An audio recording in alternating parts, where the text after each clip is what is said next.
شهر رمضان الذي أنزل فيه القرآن هدى للناس وبينات من الهدى والفرقان اعوذ باللہ من الشیطان اللعین الرجیم بسم اللہ الرحمن الرحیم الحمد للہ وکفا والسلام علی عبادہ الذین اصطفیٰ محمد وعطرتہ الطاہرہ واللعنۃ الدائمۃ علی اہلہا اللہم لعن قتلۃ امیر المؤمنین۔ اذان محترم، مسلسل گفتگو آپ کی خدمت میں ماہ رمضان المبارک کے روزانہ کی دعاؤں کے مختصر تشریح کے ذریعے سے پیش کی جا رہی ہیں، کچھ نہ کچھ عرائض آپ کی خدمت میں۔ اور آج جو کہ 19ویں ماہ رمضان کا دن ہے، اس دن کی جو دعا ہمیں تعلیم دی گئی وہ یوں ہیں کہ بسم اللہ الرحمن الرحیم اللہم وفر فیہ حظی من برکاتہ وسہل سبیلی الی خیراتہ ولا تحرمنی قبول حسناتہ یا ہادیا الی الحق المبین۔ اے پروردگار، وافر مقدار میں عطا کر میرے حصے کے اندر اور میرے لک کے اندر، میری خوش بختی کے اندر اس کی برکات کو، اس مہینے کی برکات کو زیادہ سے زیادہ عنایت فرما۔ وَسَهِّلْ سَبِيلِ إِلَى خَيْرَاتِهِ، اور یعنی پروردگار اس دن برکت کو کثرت کے ساتھ میرا نصیب قرار دے، اور اس دن اپنی سبیل وَسَهِّلْ سَبِيلِ إِلَى خَيْرَاتِهِ، اور میرے سفر کو، جو اپنے خیر کے کاموں کو انجام دینے کی طرف جو راستہ میرا بڑھ رہا ہے، اور میں جس راستے پر چل رہا ہوں کہ میں تیرے خیر کے اعمال کو انجام دے سکوں، اس کے اندر میرے لیے آسانی پیدا فرما۔ ولا تحرمنی قبول حسناتہ، اور اے پروردگار میری جو نیک اعمال ہیں، میرے جو نیک کام ہیں، میرے نیک اعمال ہیں، ان کو قبول کیجیو، انہیں رد نہ کر دیجیو۔ یا ہادین الی الحق المبین، اے پروردگار تو ہدایت عطا کرنے والا ہے، الی الحق المبین، روشن حق کی طرف تو رہنمائی کرنے والا ہے۔ اس دن کی دعا کی تلاوت کا ثواب یوں ملتا ہے کہ من دعا بہ استغفر لہ ملائکۃ السماوات والارض ودعوا لہ، کہ جو اس دن کی دعا کی تلاوت کرتا ہے، پروردگار عالم کی جانب سے اس کے لیے یہ اجر مقرر کیا جاتا ہے کہ ملائکہ ارض و سما، جو زمین و آسمان کے فرشتے ہیں، وہ اس کے لیے استغفار کرتے ہیں۔ ملائکہ اگر کسی کے لیے استغفار کریں، یقیناً وہ ایک ایسی پاکیزہ پروردگار عالم کی مخلوق ہیں کہ اگر وہ کسی کے لیے استغفار کریں گے تو یقیناً ان کے لیے بہتر ہوگا، اور پروردگار اسے رد نہیں کرے گا۔ وَدَعَوْا لَهُ، اور وہ ملائکہ ارض و سما اس کے لیے دعا بھی فرمائیں گے۔ کیا ہے برکت جو مانگا جا رہا ہے، کہ کہا جا رہا ہے کہ پروردگار اس دن کے اندر میرے لیے برکتوں کو اضافہ فرما دے، میری برکات کو بڑھا دے میرے لیے، اور اپنی خیر کو انجام دینے اور اپنی خیرات کی سبیل کو آسان کر دے۔ کیا کہا جا رہا ہے اس کے اندر؟ برکات ہوتی کیا ہے؟ کیا ہے برکت؟ کیا برکت اضافے کا نام ہے؟ کیا برکت کثرت کو برکت کہا جاتا ہے؟ ایک حدیث معتبر ہے کہ ایک صحابی نے ایک روز یہ دیکھا کہ رسول اللہ صلی اللہ علیہ وآلہ وسلم کا جو لباس ہے وہ خستہ ہو چکا ہے، اور بالکل کہنا ہو چکا ہے لباس، کہیں کہیں سے پھٹ گیا ہے، خستہ ہو چکا ہے، اور اب اس لباس کو تبدیل کرنے کا وقت آ گیا ہے۔ لہٰذا وہ صحابی یہ کہتا ہے کہ یا رسول اللہ، یہ 12 درہم میری جانب سے قبول فرمائیں تاکہ آپ اپنے لیے اس میں پیراہن اور کرتا خرید سکیں۔ رسول کی خدمت میں اس نے 12 درہم پیش کیے، اور رسول نے وہ 12 درہم مولا کائنات علیہ الصلوۃ والسلام، مولا امیر المومنین علیہ الصلوۃ والسلام کو عنایت کیے، اور فرمایا کہ جاؤ جا کر یا علی اس سے کرتا لے آؤ میرے لیے۔ اب مولا کائنات علیہ السلام نے 12 درہم کا کرتا خریدا اور تشریف لائے مولا امیر المومنین رسول کی خدمت میں۔ رسول اللہ صلی اللہ علیہ وآلہ وسلم نے ارشاد فرمایا کہ یا ابوالحسن، کاش تم نے اس سے تھوڑا سستا کرتا خرید لیا ہوتا، یہ درہم تھے تو پورے 12 درہم کا کرتا خرید لیا۔ امیر المومنین علیہ السلام نے وہ کرتا جا کر اس دکان والے کو واپس کیا اور وہ درہم لے کر رسول کی خدمت میں واپس پلٹے۔ رسول اللہ صلی اللہ علیہ وآلہ وسلم نے 4 درہم کا کرتا خریدا۔ اب جب وہ 12 درہم واپس رسول کی خدمت میں آ گئے، رسول کے پاس آ گئے، تو رسول نے 4 درہم کا کرتا خریدا اور چلے۔ جب اپنے لیے رسول 4 درہم کا کرتا خرید کر چلے تو رسول نے الٹیمیٹلی 8 درہم بچانے نہیں ہیں اپنے لیے، انہیں اپنے پہ اپنے ذات پر خرچ نہیں کرنا ہے، رسول نے یہ 8 درہم بھی لوگوں کو تقسیم ہی کر دینے ہیں۔ لیکن انداز کیا ہے؟ وہ گھرانہ کہ جس گھرانے کے پاس ایک روٹی آتی ہے تو اس روٹی سے نہیں معلوم کتنے لوگوں کو کھلاتے ہیں، وہ جو اپنے اپنے حصے کی روٹیاں اٹھا کر کبھی مسکین کو، کبھی اس اسیر کو، کبھی فقیر کو دے دیتے ہیں، یتیم کو دے دیتے ہیں۔ تو رسول ایسا تو نہیں کریں گے کہ بھائی 4 درہم کا جو ہے وہ کرتا خرید کر اور 8 درہم بچا لیں، اس سے کوئی اور کام کر لیں، نہیں، رسول کی نیت یہی ہے کہ دینے ہیں لوگوں کو۔ لیکن جیسے رسول اپنے لیے کرتا لے کر چلیں تو ایک فقیر ہے کہ جس کے تن پر کرتا نہیں تھا اور وہ سوال کر رہا تھا، اور وہ سوال بھی کرتے کا سوال کر رہا تھا۔ رسول اللہ صلی اللہ علیہ وآلہ وسلم نے وہ کرتا اسے دے دیا اور جا کر ایک اور کرتا خرید لیا ویسا ہی، اور اب چلیں دوبارہ تو راستے میں رسول نے ایک کنیز کو دیکھا کہ جو بیٹھی ہوئی ہے اور رو رہی ہے۔ رسول صلی اللہ علیہ وآلہ وسلم نے اس سے سبب پوچھا کہ یہ بتا اے بی بی تیرے رونے کا سبب کیا ہے؟ کہا مجھے میری مالکن نے بھیجا تھا 4 درہم دے کر کہ جا کے ان کا سامان خرید کر لے آؤ اور سودا سلف لے آؤ، لیکن وہ 4 درہم مجھ سے کہیں تلف ہو گئے، ضائع ہو گئے، گر گئے،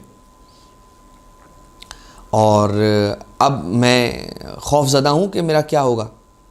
مجھے ڈانٹے گی، سب معاملات خراب ہو جائیں گے۔ رسول اللہ نے اسے کہا کہ چلو یہ میرے پاس 4 درہم ہیں، میں تمہیں جو تم نے خرید کر اپنی مالکن کے لیے سامان لے جانا تھا وہ تمہیں دلا دیتا ہوں۔ رسول اللہ اس کنیز کو لے کر گئے، سامان دلوایا۔ اب جب سامان دلا دیا تو وہ کنیز پھر رونے لگی، تو رسول اللہ صلی اللہ علیہ وآلہ وسلم نے یہ سوال کیا کہ تم اب کیوں گریہ کر رہی ہو، اب رونے کا کیا سبب ہے؟ تو اس کنیز نے جواب دیا یا رسول اللہ معاملہ یہ ہے کہ میں اب ہو گئی ہوں لیٹ، مجھے تاخیر ہو گئی ہے، اب اگر میں نے یہ سامان لے بھی لیا ہے مگر چونکہ دیر سے جاؤں گی تو وہ مالکن مجھے اس بات پر تنبیہ کرے گی اور اس بات پر ڈانٹے گی اور ناراض ہوگی، مجھ پر غصہ کرے گی کہ تم دیر سے کیوں آئیں۔ رسول اللہ نے کہا کوئی مسئلہ نہیں، میں تمہارے ساتھ چلتا ہوں، تمہاری سفارش کرتا ہوں۔ رسول اللہ صلی اللہ علیہ وآلہ وسلم اس کنیز کے ساتھ گئے اور اس کی جو مالکن تھی اس سے سفارش کی اور کہا کہ دیکھیے یوں ماجرا تھا، اس کے پاس پیسے گر گئے تھے اور پھر یوں ہوا اور پھر میں نے لے کر آیا ہوں، تو میں سفارش کرتا ہوں کہ آپ اسے چھوڑ دیں، اس کو غصہ نہیں کیجیے گا، ناراض نہ ہوئیے گا۔ اب اس کنیز کے ساتھ رسول کو آتے ہوئے دیکھا تو مالکن ایک مرتبہ کہتی ہے کہ رسول میرے بیت الشرف پر تشریف لائے، اتنی بڑی سعادت۔ وہ کہتی ہے یا رسول اللہ آپ کے قدم مبارک کے یہاں پر آنے کی برکت، اور مجھے اتنی خوشی ہوئی ہے آپ کے تشریف لانے سے کہ میں اسے آپ کی غلامی میں دیتی ہوں، آپ کی کنیزی میں دیتی ہوں، اور یہ آج سے آپ کی کنیز ہوئی، میں اپنی کنیزی سے اسے نکال کر آپ کی کنیزی میں دیتی ہوں۔ رسول اللہ نے جیسے ہی یہ سنا تو ایک مرتبہ رسول نے اسے وہاں پر آزاد کر دیا۔ رسول نے کہا میں تجھے بھی اپنی کنیزی میں نہیں رکھوں گا، میں تجھے آزاد کر دیتا ہوں۔ اور چلتے چلتے رسول اللہ صلی اللہ علیہ وآلہ وسلم نے فرمایا یا علی یہ کیسے بابرکت 12 درہم تھے کہ جن سے میرا کرتا بھی آیا، ایک بے لباس کو بھی کرتا ملا، اور ایک کنیز کے لیے بھی آسانی ہوئی اور اس کنیز کی بھی آزادی ہوئی، ان 12 درہموں کی وجہ سے۔ تو یہ برکت ہے۔ برکت سے مراد، یہ بات یاد رکھیے گا، ضروری نہیں ہے کہ برکت سے مراد کثرت ہو، بلکہ برکت کہتے ہیں کسی بھی چیز کی فیس ویلیو سے زیادہ اس کا ایڈوانٹیج اور اس کا استفادہ اور اس کا فروٹ اور اس کی پروڈکٹیوٹی کو حاصل کیا جانا، یہ کہا جاتا ہے برکت۔ برکت یہ بھی ہے کہ انسان 10,000 روپے میں جو اپنا گزارا کرے تو پروردگار عالم اسے بیمار نہ کرے، مریض نہ کرے، وہ مریض نہ ہو، لہٰذا اس کی بیماری کا خرچہ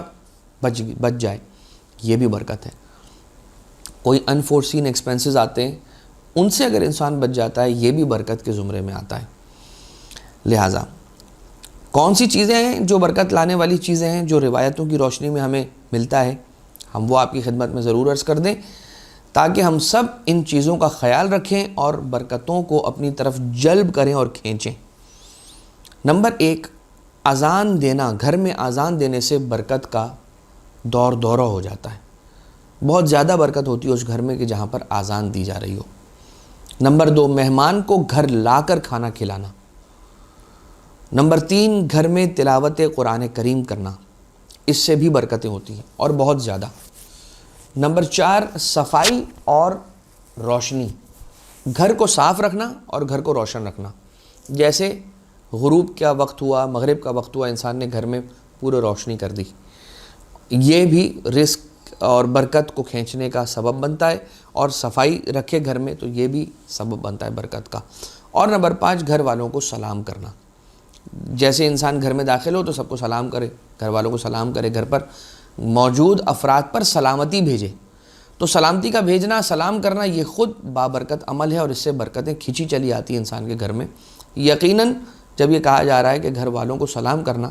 تو یہ یقیناً نہیں کہا جا رہا ہے کہ گھر والوں پر چیخنا چلانا، انہیں بیجا غصہ کرنا۔ انسان کو روزے کی وجہ سے، بھوک پیاس کی وجہ سے کسی پر غصہ آ رہا ہے تو یہ انسان کو اس بات کا خیال رکھنا چاہیے کہ گھر میں زیادہ چیخنا چلانا، ڈانٹ ڈپٹ، غصہ کرنا، لڑائی کرنا، یہ گھر کی برکت کو اٹھا لیتا ہے اور رزق کو اٹھا لیتا ہے۔ کچھ چیزیں ہیں کہ جو رزق لے کر آتی ہیں، کچھ چیزیں جو رزق کو دور کرتی ہیں۔ لہٰذا انسان کو یہ چاہیے کہ گھر میں اپنا ٹیمپر زیادہ لوز نہ کرے، اپنا ٹیمپریچر نارمل رکھے، اور جتنا انسان یہ سوچے گا کہ میں روزہ رکھ کر اللہ پہ کوئی احسان نہیں کر رہا، مجھے کیوں غصہ آ رہا ہے، کس بات پر غصہ آ رہا ہے، یہی وہ بھوک پیاس ہے جو میں عام دنوں میں بھی جس بھوک پیاس سے گزرتا ہوں، آفس میں رہتا ہوں، کہیں پر کام پہ ہوتا ہوں، ہر وقت تو میں پانی کی بوتل ساتھ لے کر نہیں گھومتا کہ پانی پیتا ہوتا ہوں، ہر وقت تو میں کھانے کی پلیٹ میرے سامنے نہیں ہوتی، ہر وقت تو ہر 1-2 گھنٹے پر تو میں کھانا نہیں کھاتا۔ ظاہر سی بات ہے جب گھر سے ناشتہ کر کے نکلتا ہوں تو واپس گھر پہ آ کر کھانا کھاتا ہوں رات میں، اور دوپہر میں تھوڑا سا سنیکس کا ایک دورہ ہوتا ہے، ایک انسان کھا لیتا ہے۔ تو وہ ایک سنیکس کا جو ٹائم ہے، انسان 3 میل تھوڑی چھوڑ رہا ہے، انسان بس 1 میل چھوڑ رہا ہے روزے کے اندر، ورنہ سحری بھی ویسے ہی کر رہا ہے، افطار بھی ویسے ہی کر رہا ہے، صرف 1 میل ہے کہ جس کو سکپ کیا جا رہا ہے، اور ویسے بھی اس کو سکپ ہونا ہی چاہیے۔ تو یہ وہ بھوک ہے کہ جتنا بھوکا انسان عام دنوں میں رہتا ہے، بس یہ ہے کہ 2 ٹکڑوں میں رہتا ہے، اس میں 1 ٹکڑے میں پورا انسان بھوک اور پیاس سے گزر رہا ہوتا ہے۔ ایک سائیکالوجیکل انسان اپنے اندر ایک بات کو پیدا کر لیتا ہے، ہائے میں نے روزہ رکھا ہے، ہائے میں نے روزہ رکھا ہے، ہائے مجھے بھوک لگ رہی ہے، ہائے مجھے پیاس لگ رہی ہے، ہائے میرے ساتھ ایسا ہو رہا ہے، جس کی وجہ سے انسان غصے میں آتا ہے۔ لہٰذا نارمل رہیں، تلاوت قرآن کریں، اور اگر کچھ نہیں کر سکتے تو نہ جائیں کام پر، گھر پہ آرام کریں، لیکن بندگان خدا کو اذیت میں نہ ڈالیں۔ اور انسان نیک کاموں میں کوتاہی نہ کریں، جس کی وجہ سے برکتیں چلی جاتی ہیں، کیونکہ پروردگار عالم نے 4 چیزیں ایسی ہیں کہ جن کو دوسری 4 چیزوں میں چھپایا ہے۔ اپنی رضا کو اپنی اطاعت میں چھپا کے رکھا ہے، اپنے غضب کو اپنی معصیت میں اور گناہ میں چھپا کر رکھا ہے، اپنے ولی کو اپنے بندوں میں چھپا کر رکھا ہے، اور اپنی دعا کی اجابت کو اپنے بندوں کی دعاؤں کے اندر رکھا ہے۔ لہٰذا انسان اطاعت کو ترک نہ کرے تاکہ رضا سے محروم نہ ہو، معصیت کو انجام نہ دے تاکہ اللہ کے غضب کا نشانہ نہ بنے، اللہ کے بندوں کا ہر بندے کا احترام کرے تاکہ اس کے اولیاء میں سے کسی ولی کی خود کے حرمت نہ ہو جائے اس سے، اور انسان ہمیشہ دعا کرتا رہے تاکہ اس کی کوئی نہ کوئی دعا کسی نہ کسی وقت مستجاب ہو جائے گی۔ اسی دعا کے ساتھ کہ پروردگار ہمیں برکات نصیب فرمائیں، خیرات نصیب فرمائیں، اور اپنی اطاعت کا سلیقہ اور توفیق نصیب کریں۔ وما علینا الا البلاغ المبین، وصلی اللہ علی محمد وآلہ الطیبین الطاہرین۔